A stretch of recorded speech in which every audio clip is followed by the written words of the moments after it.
7:02 p.m. And I'd like to call to order the regular business meeting of Sunderland Select Board. We are having some technical issues with Zoom. This was our first attempt at going live with Zoom, and hopefully next time we will have it all together. I'd like to introduce our board members. Todd Lawrence on the far left, Marty Nadler right next to me on the left, Dixie Zen's the chair, Bruce Madison, and Andrew McKeever. And with us we have Mia Smith, our secretary, and Gordon Dossett from the Planning Commission. First order of business is to approve the minutes from April 8th. Do I have a motion to approve the minutes? So moved. Second? Second. All right, are there any corrections, changes, suggestions on the minutes? If not, everyone in favor of accepting the minutes as written, please say aye. Aye. Aye. Opposed? All right. Thank you. Mia, great job again. No errors, like it. I'd like to open up to public comment. Any public comment today? All those of you on Zoom, raise your hands. Oh, well, I guess they're not on Zoom yet. Marty, Sunderland Church restoration update. Well, we've been, Janet and I have been busy. We had a meeting today with B.B. Bullock, who is the on the board of the not-for-profit that runs the Arlington Common. Okay. Janet and I met with her. We spent about an hour, and we talked about how Arlington Common created their not-for-profit, and she was really very, very helpful. She gave us a lot of ideas where she talked about that we should contact the Vermont Community Development Program, that they are a source of grants, that we are going to have to have a historic review, an environmental review, and a market and feasibility study. We're not necessarily, not the school board, not the select board, but the whoever is the not-for-profit agency that's going to be responsible. She also said that would be really helpful to contact General Lubinsky at the Preservation Trust, who is also a great conduit for grant information. Nice. So we also, Janet and I will be meeting with the Rupert Village Trust that is responsible for the creation of the Rupert General Store. Okay. Organization that are not-for-profit. They were very, very successful, and that's similar to the size of the project that we have. So we'd like to find out how they went about it, and how they were able to build community support. But the most interesting piece of news that I have is that the North Shire Community Land Trust is going to discuss the possibility of purchasing the property and becoming the 501c3 for the church. Now, there's no guarantee it's going to happen, but they are going to have that discussion at their meeting next week. I did spend some time speaking to Seth Bongartz, who is the chair of that organization. I spoke to him about a different matter, and I did bring it up, and he said that that church needs to be saved and it needs to be restored. And he is very interested in doing what he can to help that process. And since he is the chair of the organization, and Janet Hurley is on it, is on it, as is B.B. Bullock, we may have 3 votes. So we'll see where that goes. So that's where we are in Sunderland Church. And just to clarify, it's Janet Hurley from BCRC. Right. Just to make sure we have that down for everyone watching. Excellent. Thank you. The other thing is, one more thing. If this ever gets off the ground, and hopefully it will, there is a natural connection if this church becomes a living entity between the Hill Farm and the church, because if they're a wedding venue, it would be so great if people could rent the church to have a church wedding and then go right back to the Hill Farm for the reception. It just For the would be a bathrooms. a very natural connection. Wasn't there a And question at the fundraiser. time, when the new group acquired the Hill Farm Inn, wasn't there a question that they tried to acquire the church? Mr. Pollard, I think was his name, the rep for that organization, when they acquired the Hill Farm Inn. There was discussion somewhere that they wanted to get the church too, for that self-same reason. Yeah, well, That was couple years ago. yeah, I'm not familiar with that. I don't know, but I've only heard it through, what I do and dealing with, talking to the people there occasionally. Hill Farm owns two pieces of property within the village center. They own the River House, and they own the property that used to be the canoe Yeah. rental. They own both those pieces of property. So he has a vested interest in the community the community center, the village center. Excellent. Thanks. Anything else on the church? Okay, ARPA funds, Marty. Okay, so as I mentioned last meeting, the survey results are in. Each one of the board members has a copy of it. And the results are as follows, that the conclusions that in terms of very important, health and safety came out first, improved fiscal responsibility second, and improved quality of life third. If you combine very important and somewhat important, health and safety is still first, improved fiscal responsibility is still second, but improved Sunderland's infrastructure becomes third rather than improved quality of life. So it's clear that the community feels that health and safety and fiscal responsibility are the primary areas of interest and concern. Excellent. Thank you. Any other questions on the survey? And Marty, for the improved fiscal responsibility, that included the town, that was the town garage with the equipment, right? Yes. That's, okay. Yeah. All right. Road liaison, Bruce. I think everybody knows that the bike path is well on the way, Doing a great job on that. It's looking good. and they've been pretty busy doing that. And they cleaned up after the storm. And Todd, to answer your question, they did put a patch on I that. saw that. Yeah, on the road where the wire was burning. And that's pretty much it. I have a question on the quote for the bridge going over the Batten Kill down by transfer station. Yeah. That was $17,000 for one piece of steel. Is that what I understand? I don't exactly know 100% Yeah. what it was for, but I can look back at the, Pardon? I can look back at the notes if you want. I know it's for to repair the bridge rail on Right. that side. I'm not sure if they have to do more. It just seemed, like, I can do it for $200. No. I think the state would probably have to, they have a lot of, I'm pretty sure safety is a huge issue, Sure. and I'm not really sure what it's made out of, but being on a bridge, and I'm sure it's pretty strong steel.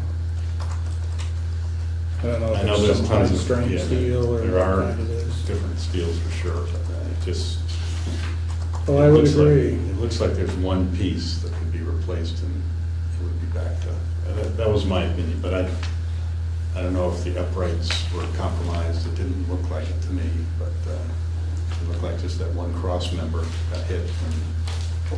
Yeah, I'll talk to Mark about it Yeah, and see okay. if we can look into it a Great. little more. All right. Anything else, anybody on roads or anything? Do you know when they're gonna start paving? I do not. I know, Soon. I think they're gonna do the bike path, and then actually when they do the road, they'll just go right back over and go in and out. Okay. I'm pretty sure that's what Mark was saying. Yeah. Because I Anything think, else? Very good. Thanks, Bruce.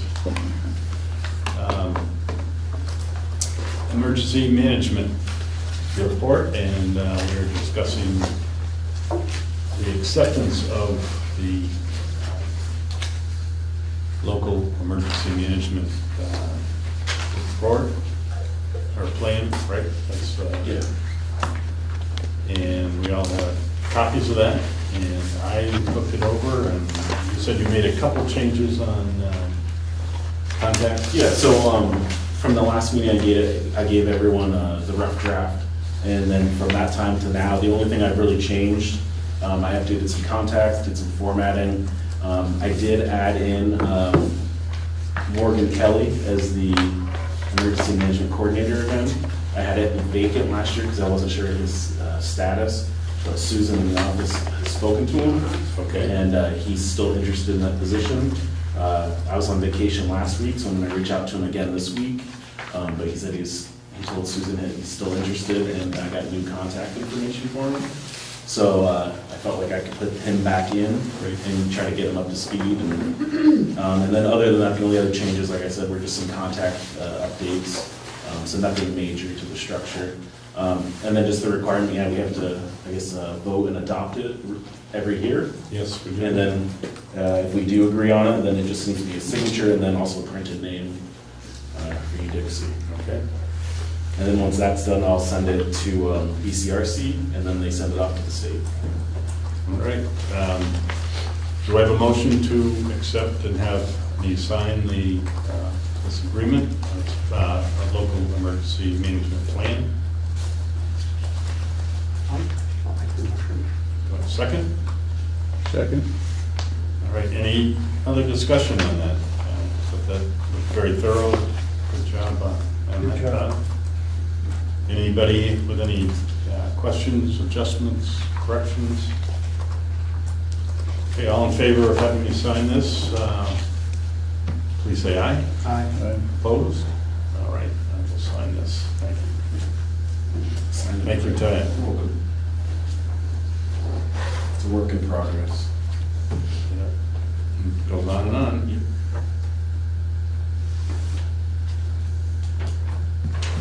Then I guess anything else for me, but in May I'll have the next regional emergency management committee. That month it'll be up in Manchester, so I'll attend that. And other than that, I'm just waiting for some more training. There's another training for ICS 402 coming up, I think, at the end of April that I'll go to. And other than that, just trying to Excellent. keep going. Thank you, good job. Energy Committee, Andrew? Well, not much to be on, I talked about 2 weeks ago. We're working on the grain update coming up on Saturday, May 4th. We're going to pick up bags for picking up litter right here that morning.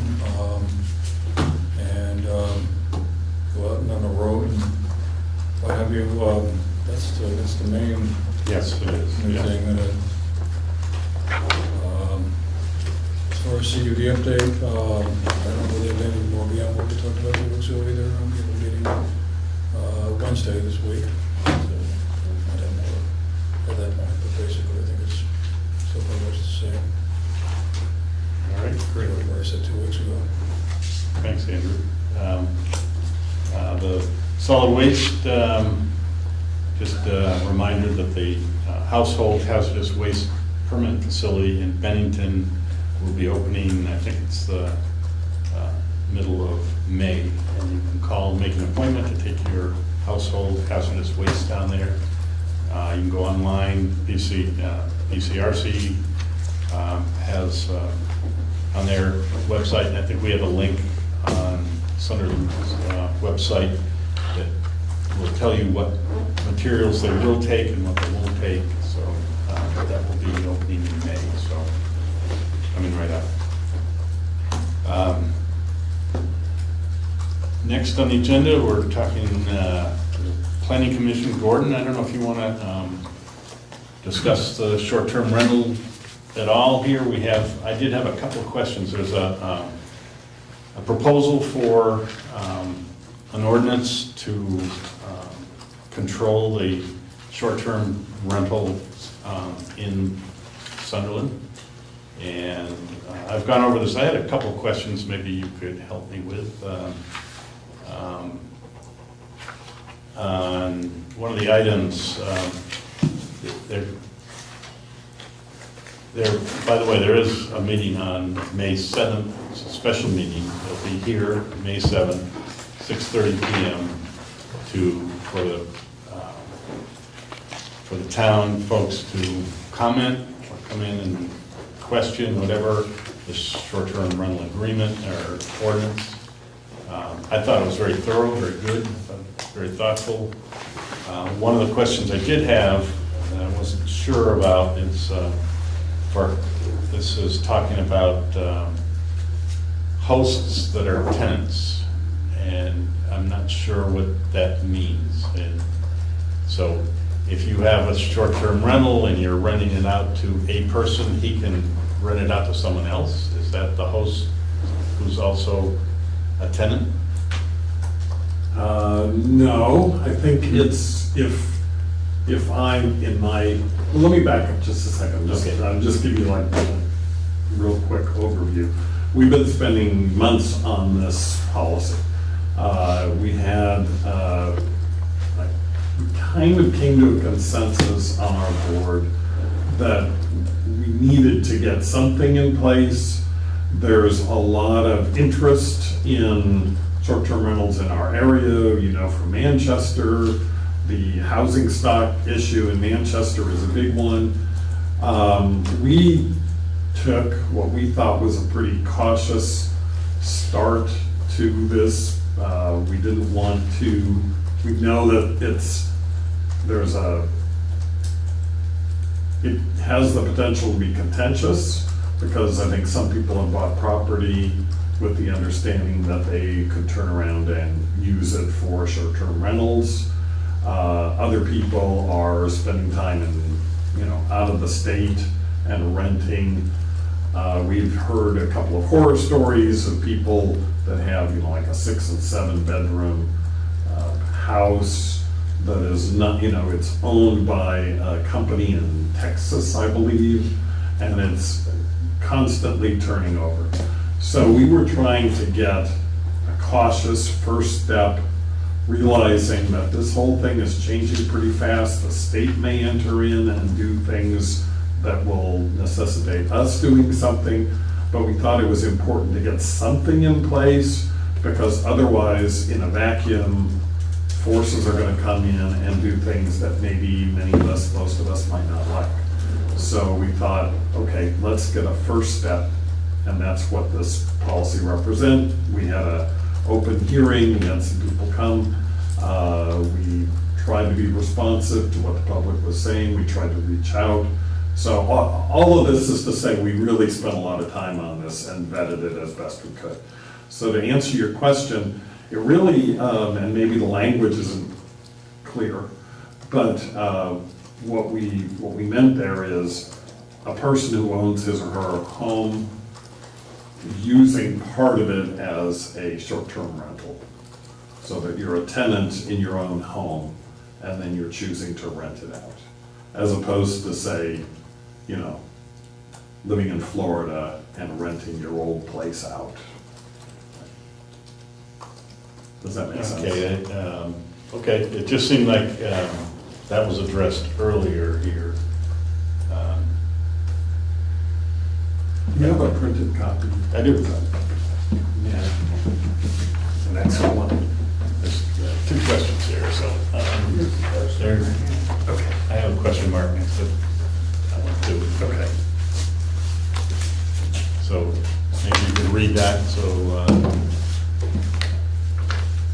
it's talking about,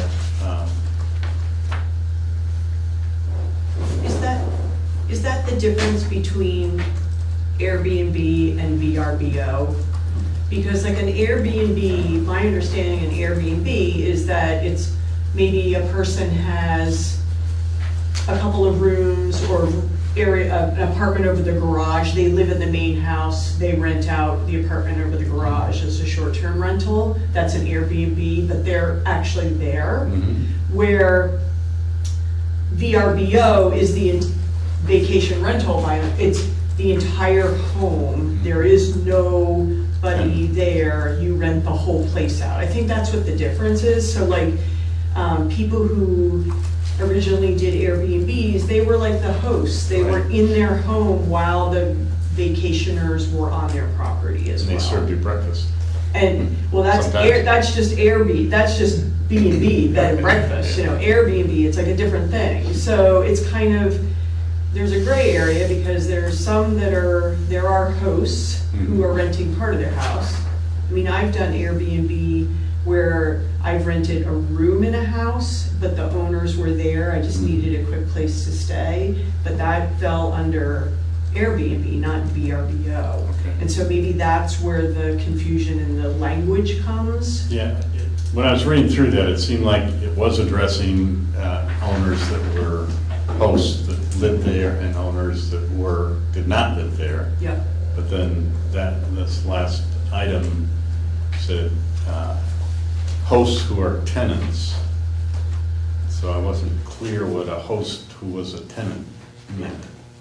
Because they did address owners that lived there and rented a room or several rooms. But I was just, anyway, it was a question I had. I didn't.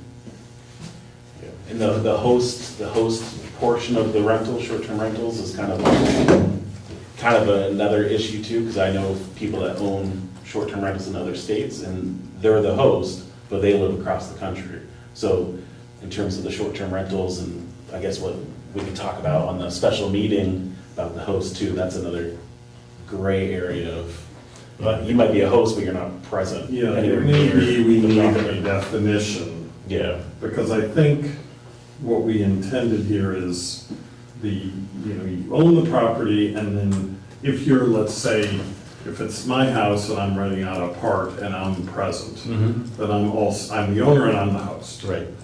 But if let's say I'm down in Florida, I relocated, but my house is serving as a short-term rental, then we need a host in the area.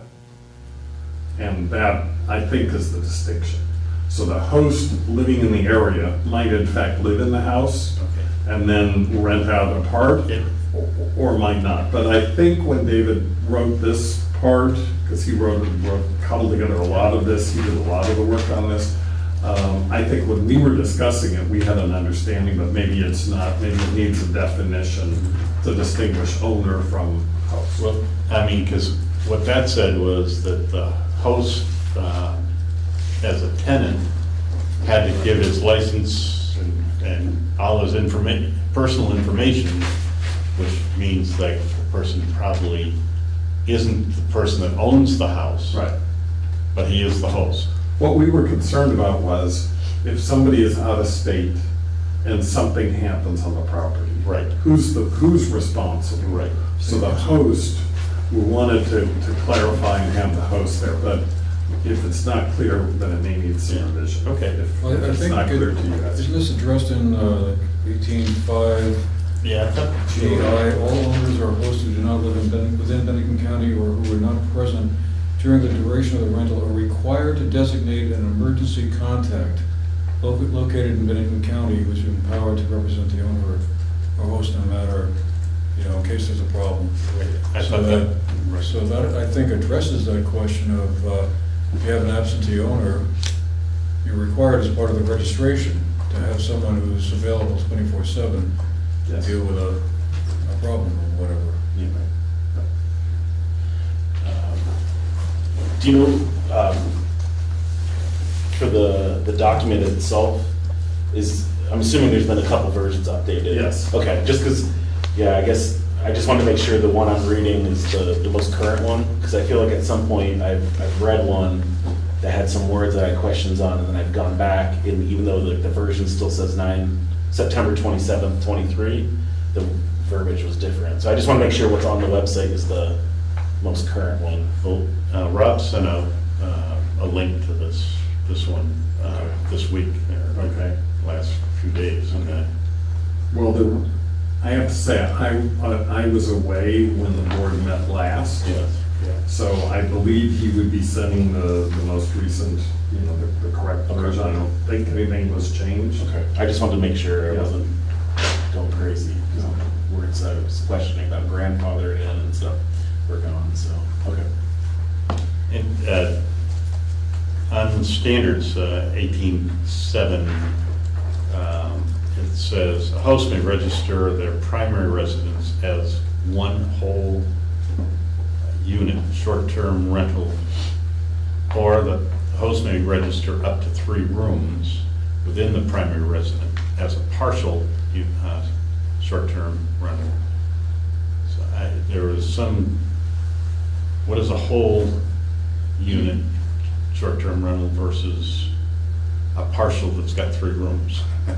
I wasn't clear on that, on 18.7.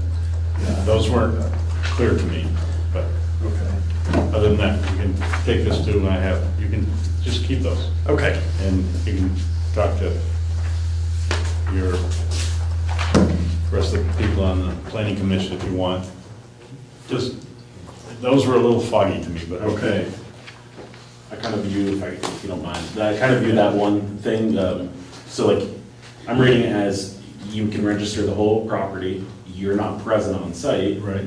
Or if you live on site, that's 1 bedroom, and then you can rent out 3 more as a rentals. You're on site, you can rent out 3 more, and that kind of goes with that 4-bedroom Okay. ceiling, I guess, is what That they're sounds, getting at. yeah, that sounds reasonable, yeah. But again, if it's not clear to you, maybe we Yeah, need to. so if one whole unit would allow you to have 4 bedrooms, is that correct? And a partial would be less than, 4, I Yeah. guess. I think so, yeah. I think that was. Anyway, those were just a couple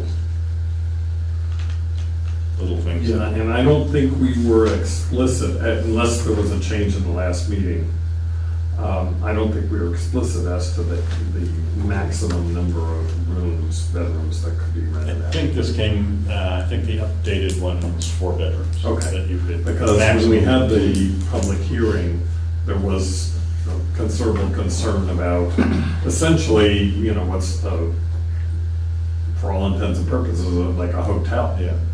And so we wanted to, we didn't head that off because we didn't know whether we could restrict the number, but we thought maybe we could. So Yeah. if that passed at the last meeting, then that's what this is referring I to. think that's what was in this, the latest, I think it said 4 bedroom max, yes. I think actually what has to happen, and you can correct me, is that they pass the bylaw without the specification, and your job is to add in the specificity of the 4 bedrooms. Okay. So it says, So also, if- after input comments during the public hearing, we suggest the select board considers adding the following 2 points to the bylaw. Yep. Limit STRs to recreational use, disallowing hotel-like use, and limit bedrooms to 4 bedrooms. Limit bedrooms to 4 bedrooms. So that would be Up to, up to you all to do that. But we generally concur, that's sort of in the tenor of what we were coming to. But again, there's some controversies, but I don't think the controversy is going to be there if you grandfather in people that have already invested and are doing it. I mean, I think there's one that's in that situation that I know of. So I don't know that we want, as a town, to, risk some sort of lawsuit. so, would it be proper for the select board to make that assessment and vote on that? Yes. After the public meeting? Yes. It Or says to before. do it before, It does say, in Did Rob say to time do for that? the next public comment meeting on May 7th. all right, so, Okay. how about going down the line here? Andrew, what's your thought on limiting to 4 bedrooms, short-term rentals? No, that makes sense. Got one? Bruce? So grandfathering the houses that are already around, which some of them probably have a lot more than 4. That's, and that was part of the agreement, it was anybody that's already has it currently would not be limited. Subsequent, Where did, why not 5? Where did 4 come in? I was just wondering why 4 was picked. well, I think David looked at the, some of the other plans, and that was a number that was pretty consistently used, seemed reasonable to us. So I think that's where he got that number. So do you, yes? It also, can I make an addition? It also has to do with another part of the bylaw, which is the maximum people at a residence is double the amount of people sleeping there. So if 4 bedrooms means 8 guests, means a party of 16. Right, so Or there's 2 things there. 16? There's only, if there's 4 bedrooms, only 8 people can sleep there. But those 8 people can have double that, in other words, up to 16, 8 and 8 for a gathering. You can't have 100 people come, like, they don't want to have a wedding at somebody's house that has 100 people in it. So if they're renting out 4 rooms, they can have 8 people sleeping there, staying there, and then they can have another 8 folks to come and party and whatever they're doing. But not, the idea is that this is not going to be, a place for many, many other guests. And again, this is short-term rental, it's not, if you're a homeowner here and you want to have a wedding at your house, you can have 100 guests. Right. So this is, again, just For sure. coming in, Right. really competing. We thought we're trying to be fair to, say, Hill Farm Inn, who they have a big facility and, they do this as their business. So you shouldn't have people coming in and doing, kind of hijacking what they're doing. And they have the facilities to take care of a crowd where, Parking and this. A small house Sound and and everything else, so, yeah. all right, so are you in favor of raising that to 5, Bruce?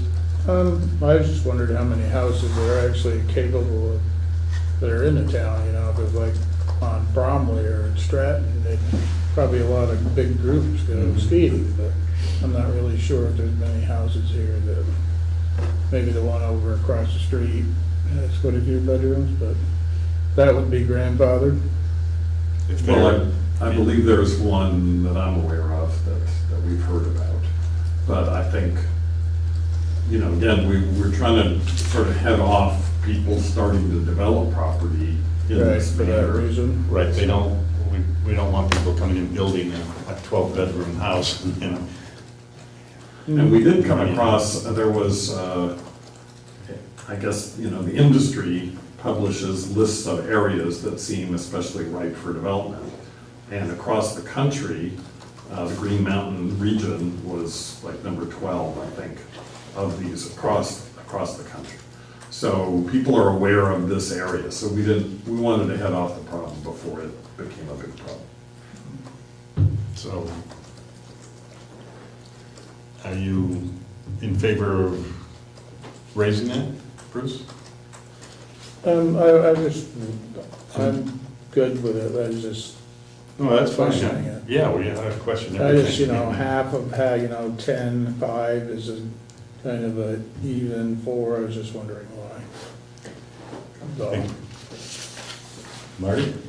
And I agree with 4, and I think restricted to recreational use is very important. I do have one question, Gordon, and then, do we have a list of the existing B&Bs so that when this goes into effect, we know which ones are grandfathered?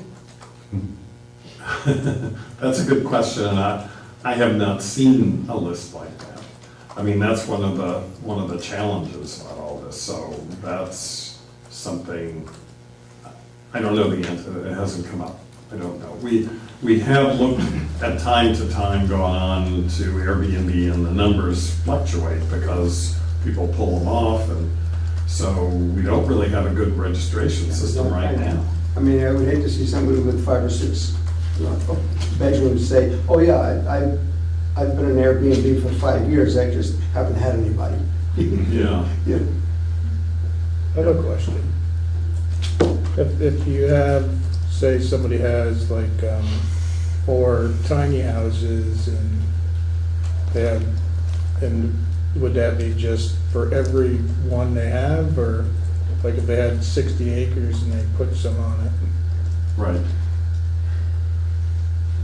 Does that qualify as one, Or would it be Household, yeah. separate Yeah. for everyone? I don't know if we have to specify that. because- In your report, it says up to a house and up to one other structure. I thought I read that. Okay, I believe I read that in there. Not 12 other structures. right. I believe that's what it said in there for Airbnb, or for short-term rental. So Okay, well, we could, I'll check on that, I'm not sure. here's the last page to do it if you want to add to it. But, all right, I think that is a good point, Bruce, because now you're kind of like a motel, right? With little, Right. Then you someone have- put in 12 little houses, you know, that- Then you have property owners paying taxes too, so I don't really. all right. Irene had her hand up. Yes? I was just wondering if it would be helpful to the town to have people who have a B&B register, in case of, even if no other reason, just to be aware of where they are in case of an emergency. You know, we're hoping the host is either going to be there or close by, but they may not be. And in case of an emergency, maybe that's a good idea to have them registered. This ordinance requires that, and there's a form. Oh, okay. There is a Good. form that anybody with an Airbnb or short-term rental, I should say, has to fill this form out, register, and there is a fee that is not specified at this point. There's a fee of $200, or a fine of $200 if you rent out and you weren't registered. Yeah. That's specified in that That's good. ordinance, yeah. So you're absolutely right, and they need to be registered, and Okay. they currently are not, as far as I know, right? Right. To build on that, if we could get a list of B&Bs now, Airbnbs now, by asking them to register now prior to the passing of the ordinance, we then can have a list of those B&Bs, Airbnbs that are grandfathered. And Right. I think, I totally agree. Has her hand up again. I just have a question, whether or not as part of the ordinance, there is going to be anything included in the ordinance about noise level after a certain time, that kind of thing. There is 11 a.m. to 7 a.m. or something like that. You can't be outside partying. 11 p.m. What is it? 11 p.m. Yeah. to 7 a.m. Yeah, 11 p.m. to 7 a.m. And who's enforcing this? I think if there's a complaint, then we have to talk to our constable or somebody and to enforce it. But I don't think I don't think we're having the sheriffs running around checking out short-term rentals, but I think it would have to be a complaint. That's my understanding, I think. I think I read that in there. I mean, we spent a good deal of time we didn't want to put policies in that couldn't be enforced, so until, again, maybe the state's going to step in, if they get someone that oversees some of this, you know, maybe there would be funding for enforcement. But then is there like a fine levied? Like, I mean, if I complain because my neighbor's making noise because they've got a bunch of people there and they all leave on Sunday and, okay, they're gone. I mean, I don't understand how the whole thing works. Like, there isn't somebody who comes and writes a ticket or something. I mean, I don't get it, like, But I think there is a fine defined, I don't think there was an amount for, I believe it said that there would be a fine if you didn't comply with the ordinance. And also there's state regulations too that they have to follow. They also have to comply with safety, yeah. all the stuff for safety, and each, there has to be a bathroom for, you can't have a house with a bed in it outside, or in a place outside or something, and not have a. But I think we were also, again, it seems as if there are things moving at the state level that would simplify this and make it uniform, so what we were hoping was at least this will get us something, and we'll be looking to the state, and also we'll see, to what extent, this is working. I mean, right now, it's not regulated and people are doing it, so. Right, Yeah. right. And we have no idea if they have smoke detectors in their houses when they're. So, and that was one of the concerns we had, was just, to ensure that people are in a healthful environment when they go in there. If there is a fire, is there a good, quick, easy way that everybody's aware of to get out? Right. Todd? I guess overall, I think so far, it seems like a pretty good balance of respecting people's right to host on their property, but then also hopefully weed out some of the ones that are strictly in it for money.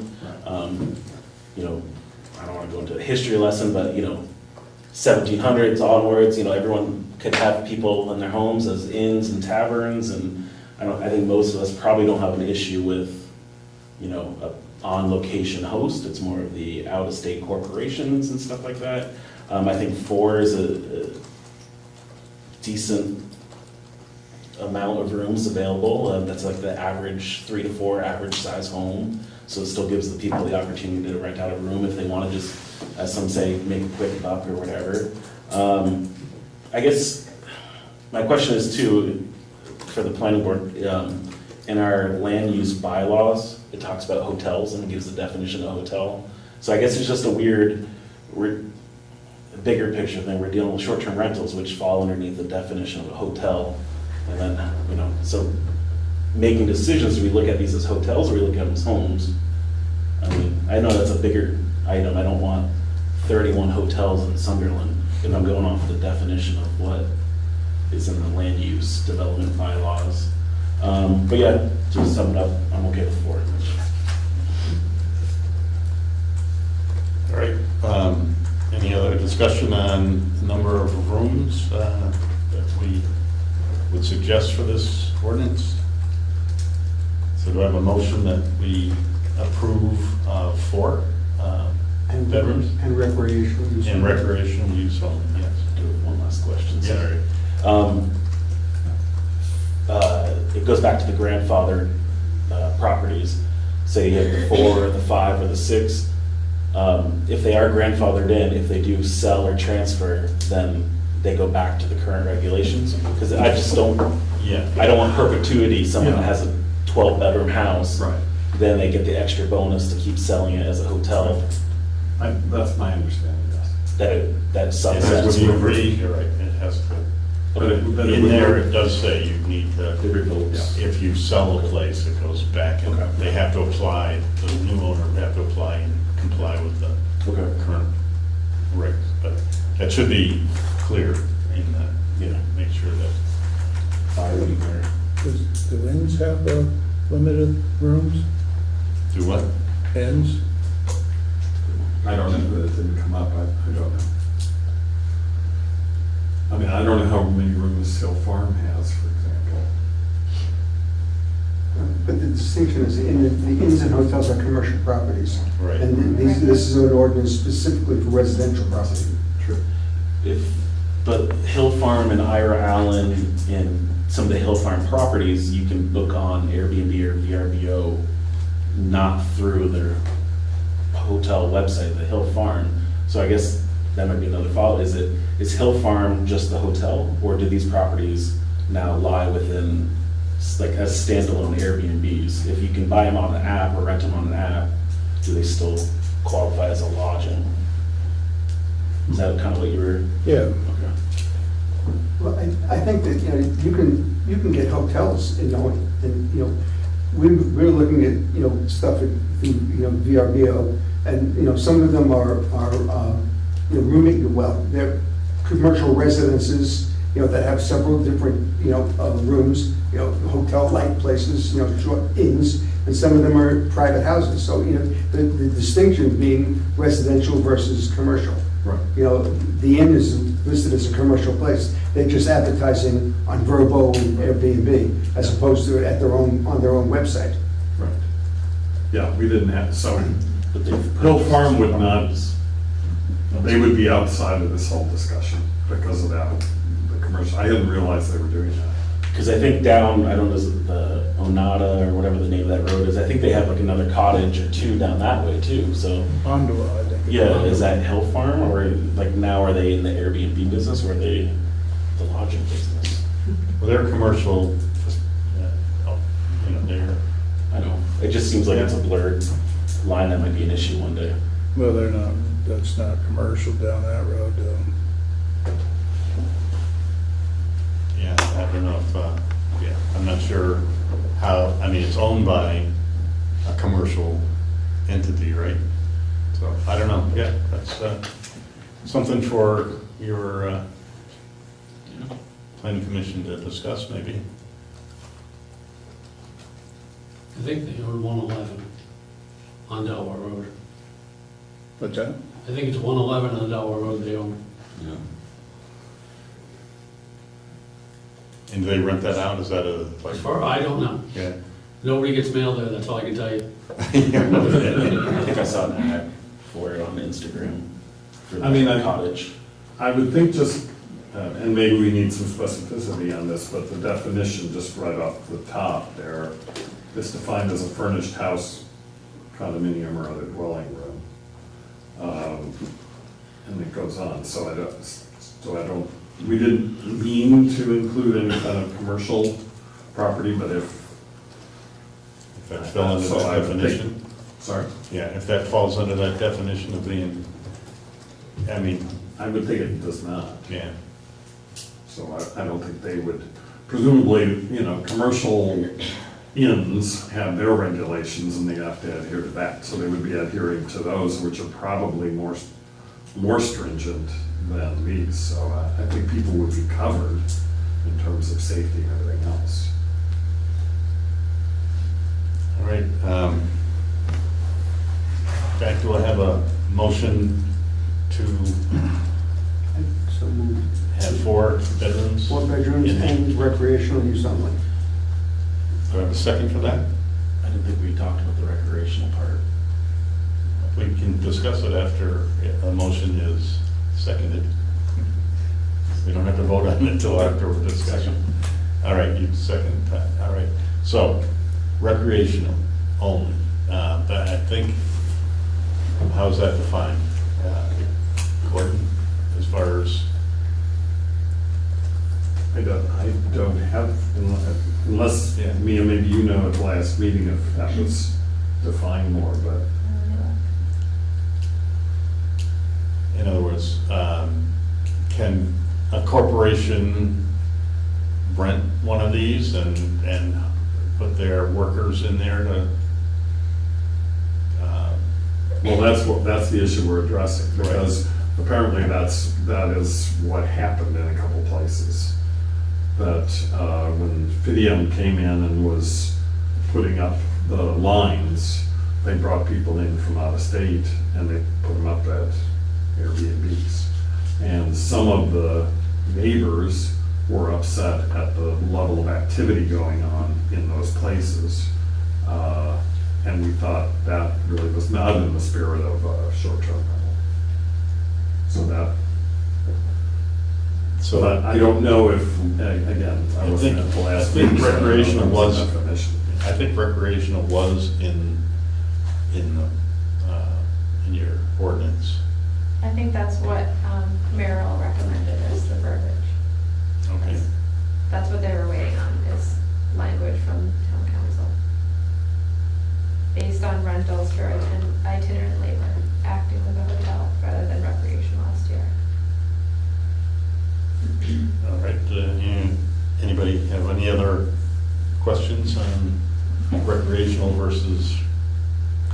hotel or whatever. All right, so we have a motion that's seconded to have short-term rentals limited to 4 rooms and recreational use on 4 bedrooms. 4 bedrooms max. And, yes, Wouldn't it be better to kind of wait until we've had our meeting with the planning commission before we make any? Mia said we can't. No, Rob recommended for you to add on these 2 additions because of the way that warnings work. Right, so the public would be aware of the word. And then after the public hearing, you would vote finally, having heard from the public what's being proposed. 12, we'll limit it to 12, yes. Yeah. Yes? I guess I can make a motion to amend if I need to officially, but I just don't understand the recreational portion and now you're kind of discriminating on 50% of the business. So it's like, I don't know if we should be even involved in that. If they're just coming and going on their daily activities, that's no different than a family coming and going to go to the parks or, you know, any kind of disciplinary issues. If you have a registered short-term rental, you can make a complaint and then the complaint can go to the workers. But I think once we start breaking stuff down and starting to pretty much discriminate a certain portion, it just makes it more messy and open for any kind of complaints and lawsuits and anything like that. That's just my take. I agree with Todd. Well, I think I need to- What kind of use would be other than recreational? The business, if they're coming to town, I mean, if we're trying to not get involved in people's everyday lives, then it kind of gets into what business is it of the town? If we're allowing these short-term rentals to begin with, what business is it of the town who rents the property? Just because we don't like what they're doing, that kind of seems like that's what we're getting at. If, you know, I'm not a fan of Airbnbs to begin with, but I just don't want to start going down the road of a cable company who's actually providing a service to our town and improving people's lives theoretically. Now we're judging they can't rent there, but a family that's coming up here so they can take pictures, get a sticker for their car and go back to the ocean, they're okay, and they make just as much noise and they go to hot tubs and do all that stuff. I just think it's a messy thing to get involved with. Well, the reason that we brought this to you all, and of course you're free to disregard it or not forward it, but the people that were living next to these short-term rentals found that the tenor of the business, I mean, in other words, you had a short-term rental. They had families coming in. Those families had, you know, they would show up in the morning, they'd go out and have breakfast, they'd go about doing their stuff, they would come back, you'd hear the kids. I mean, they had regular stuff going on. There was a marked difference with this group of itinerant workers, and it's not to say perhaps that some other itinerant workers would be different, but they felt as if it was more of a commercial undertaking, that they were there, you know, for weeks. So, and they were adults, a group of adults, so there was more noise, there was more coming and going and more noise to the neighbors. And then we thought, when we heard this was the first we'd heard, and we thought, that's not in the spirit of what a short-term rental is about, as far as we believed. So that's why we proposed this to you all. So it came up in the public hearing, and we're responding to what the public was saying. Mia, you have a comment? Yeah, you also talked about an example, like Michael Pugliese was like, well, what if I rented one and had 3 of my guys? Would that be considered itinerant laborers? And I think, to me, it sounded like by putting this on the books, if there's an issue, like if there's workers living there and it's no problem, then nobody's phoning in a problem. But if there's an issue, then there's like something to pull from. And we also were just thinking, we've got hotels and motels around, and if it's a business like Fidium, why not support the commercial entities in town rather than this. So we felt that it caused some problems and we thought we would head it off, so. I mean, I've been in business and done Airbnbs and, it just, being in business, it's easy to call a place up and it's kind of nice to stay in a home rather than a hotel room to me, but, so I understand what you're saying but I do, if nobody's making any, and there's no problems, how is anyone gonna know? Well, so that's the situation we're in, because we didn't know about it until the public came forward and said, hey, this was really an issue. So if that wording is in there, that's recreational only, it's really only enforceable if there's a complaint. Is that the idea? Does that sound reasonable? It almost sounds, pardon me for intruding, but it almost sounds though like, when you had this with the fitting guys, what were they driving? Were they driving the commercial trucks and trying to park 4 commercial trucks in front of an Airbnb? At least the people I Something saw like from that. video, they rented cars and, so no, they weren't. It was just a curiosity question about, that would be an issue for the neighbors if somebody's parking 4 cable trucks in front of an Airbnb. That kind of thing, or CVPS trucks, or whatever you want to call them. I think And that you have might to be be why careful they with selective had a problem. enforcement. If you're gonna, if you have three workers living in a house and they're quiet and you don't do anything, but then you have a family that's very raucous that rented them, and you're gonna say, well, you're just too noisy. I mean, can you selectively ask a family to leave because they're too noisy, but have 3 workers who are clearly not using it for recreation purposes? Just because they're quiet. I mean, if you say it's for recreational purposes only, do you ignore it as long as there's no issue? I mean, then you're just ignoring the bylaw, you're ignoring the ordinance because nobody's complaining. Well, the ordinance does have, you have to behave properly. I mean, so the family, a family that's being rowdy and making too much noise, you could have a complaint against them. So I guess my one final thought to get this moving again, I guess, is if we have this registration and we have the Bennington County contacts, if there is an issue at these Airbnbs, we do have contacts. The hosting companies, Airbnbs, Vrbo's, they do keep their properties supposedly nowadays. Any complaints actually go back to the owner and they can be kicked off the apps and lose business that way. So if we do have these means to enforce it, I don't know if we even need that kind of, I don't want to say discriminatory language, but the language splitting who's renting. So I don't know the proper way. I would like to, I guess, make a motion to amend it and remove that recreation portion from our vote and just vote on the rooms. I don't know if that's the correct procedure.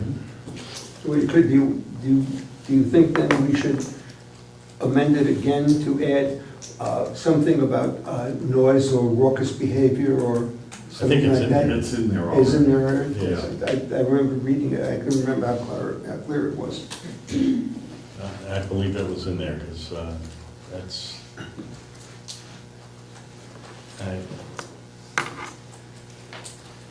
so, now we have an amendment to this to say, to revert back to just 4 bedrooms, and with the understanding that raucous behavior is enough to get some kind of reprimand or fine or something. That's what we have. So, any more discussion? So, right now, first, let's vote on the number of bedrooms first, all right? So,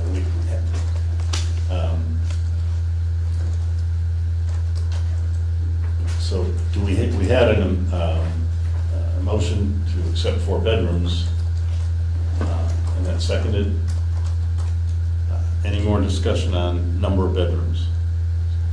Okay, all in favor of having 4 bedrooms on the short-term rentals, please say aye. Aye.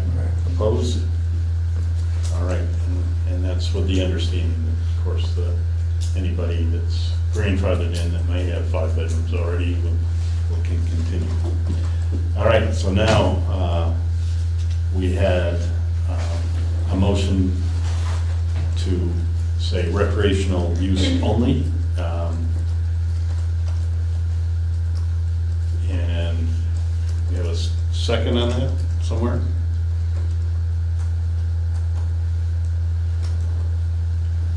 Andrew? No seconds? So should we table the recreational requirement? I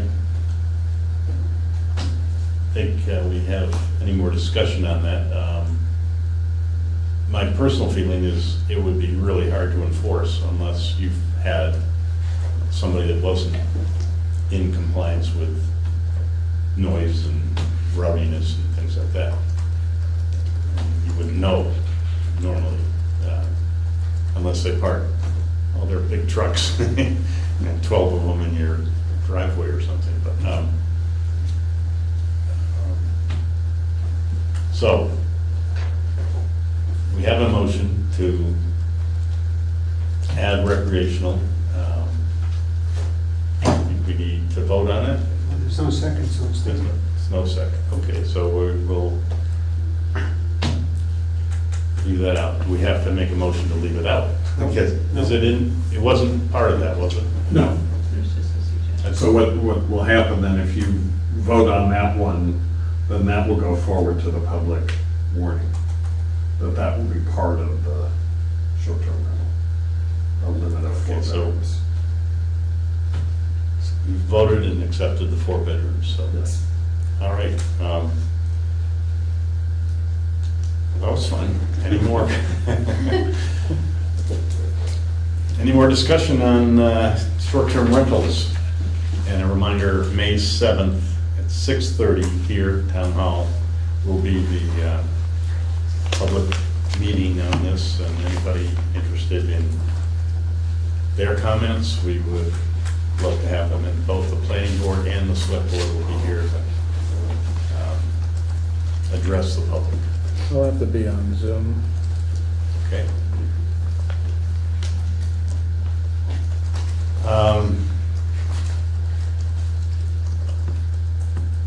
So, moving on, we do not have a zoning administrator report. You don't have anything from David, do you? I don't. Is it at 6 o'clock on May 7th? 6:30 on May 7th. That was a compromise between our 7 and their 6.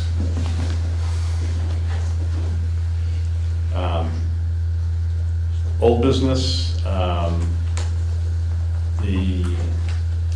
believe Mike Pugliese is looking into having signs made. I don't know if we have an exact price yet for our Welcome to Sunderland sign. That's this guy, the one we all approved last time. So we're Did thinking. we decide on the size? Because the one across from the animal place in Arlington, the Arlington one's is like 3 feet by maybe 3 feet, a little bigger maybe, something like that. I did not get a size from him, but I will get that, but I We was talked thinking no about- more than 4 feet, right? 4 feet. Yeah, I don't know, we were talked about how And big. it looks like it's gonna be maybe a tad higher than wide, so 4 feet by 4.5 feet, something like that. But we wanted the covered bridge to be a little bit bigger, so we could have that more visible as people drive into our town. I will get, I think we'll get and maybe Gordon, if you could ask Mike Luis on the sign, if, what dimensions were suggested. And would we say probably not more than 4 feet? 4 feet, that's 4 feet.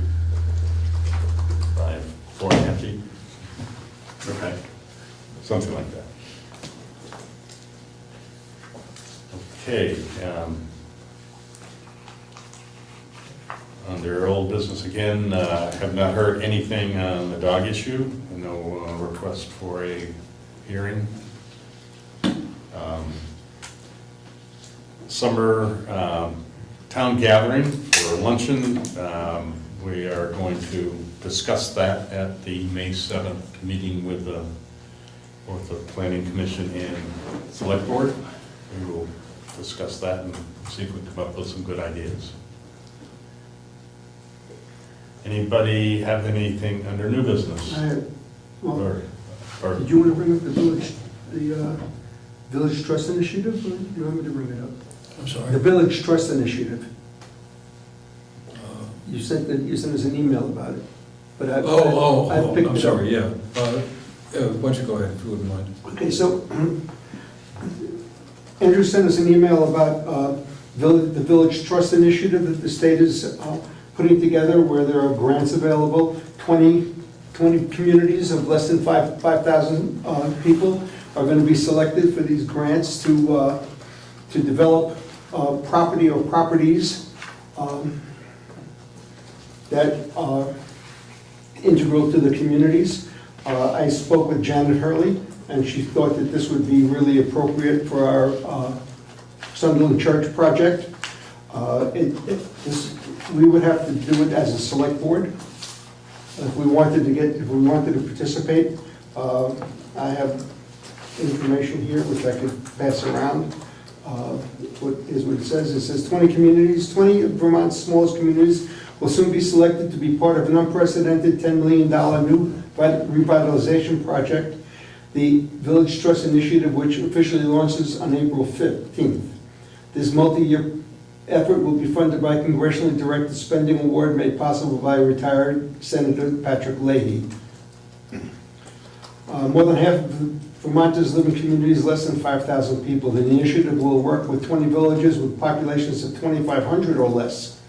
Each selected community will create or bolster a local community trust and identify or take on a transformational project of an underutilized asset in an established village environment.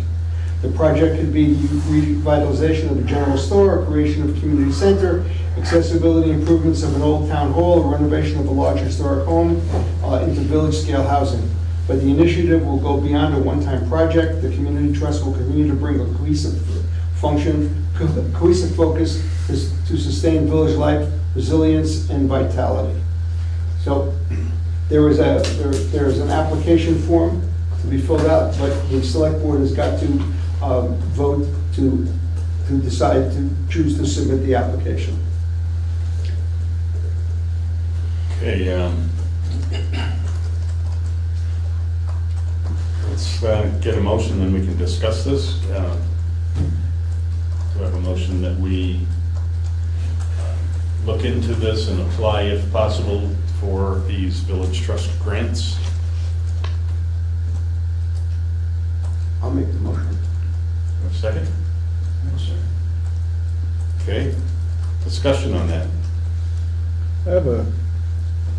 Didn't we decided a while ago that we weren't going, if we got grants, that the town didn't really want to put any money toward them?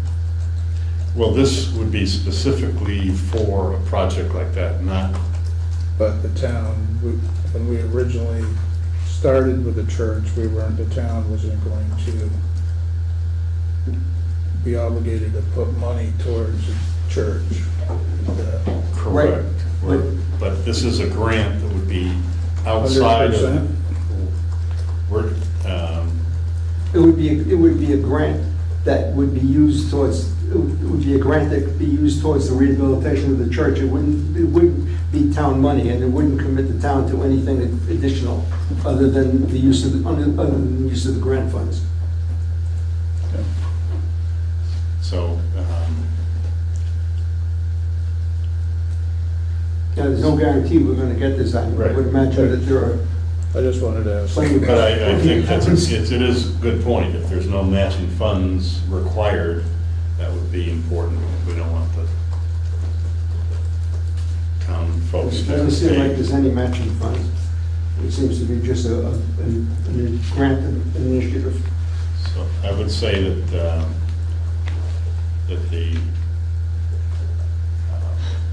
we should at least look into this and apply once we find maybe a little bit more details from BCRC. Yeah, Janet Hurley said that she would take point on this.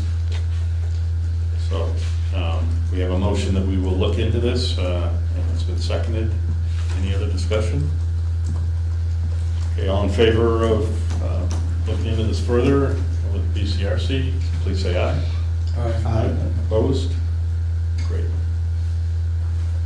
Super. That sounds really good. I mean, it sounds like money that would be certainly well spent. That church needs a lot of help, and as Bruce indicated, we do not want to own it, we do not want to maintain it, but it sounds like we have an entity that's willing to take it on. It's great. I have an update from the sheriff department. They have informed us that the increased hourly rate will go from $70 an hour to $72.50 an hour. And I've sent them an email that I ran past Dixie, telling them that we would like to maintain a positive, productive relationship with them, and that we would, after we found out how much the rate was and what we were going to be able to get with it in terms of hours per week or hours per month, that the select board would sit and decide how we thought we would like to use those hours, and then we would meet with the sheriff's department to see if we could coordinate our desires and their abilities in terms of, coordinating how we want to use the service, with what kinds of service they can provide. So I guess the question now is, at some point, we need to meet and discuss how we think the best use of the hours we can purchase at $72.50 an hour that we get for $35,000. Okay. We'll put that on the agenda for our next regular meeting. Sound good? We can discuss it then.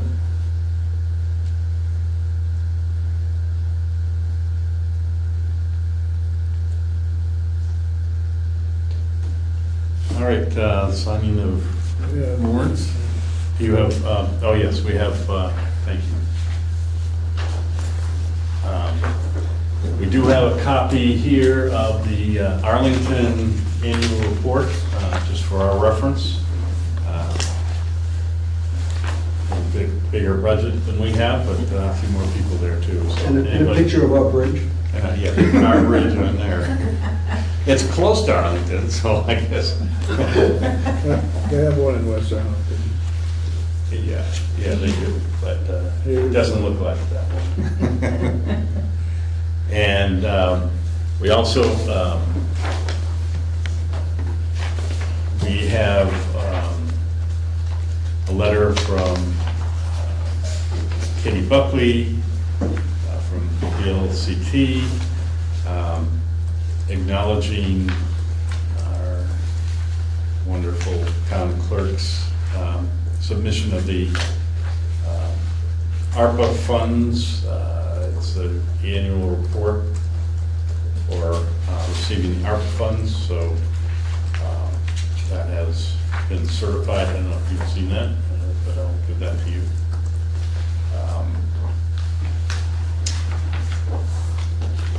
And there's an excess weight permit down there in that folder. Do I have a motion to have Bruce sign the excess weight permits that are here? There's just one. Do I have a second? I'll second. All in favor, please say aye. Aye. Great. If you can sign, there's only one there. Sign that, that'd be great. And any other business? Anything else? Yeah, just Yesterday, I went to the Bennington Museum. Avis Hayden was given a presentation on the Kellys. It was a really good, Kelly Stand Row, the Kelly Hotel. It was a great presentation. It was about 168 people there. Wow. It was really impressive. It caught everyone off guard. People just kept pouring in to see it. So there's a lot of interest. A lot of people from Sunderland and Arlington and the surrounding area. I thought they did a great job with the presentation, so I just wanted to publicly say that. Did they video that or anything? Is I that available? believe it will be available on the Bennington Historical Society website. And then I believe also Avis, hopefully this summer, she might give the same presentation at the Arlington Historical Society if we that'd be missed great. it. But it was a good presentation. I was there also. What's that? You were I was there? there also. Oh, okay. I saw you way in the corner there. Yeah. I don't know if you saw me. Yeah. Yeah, it's quite a crowd. All right. Any other business?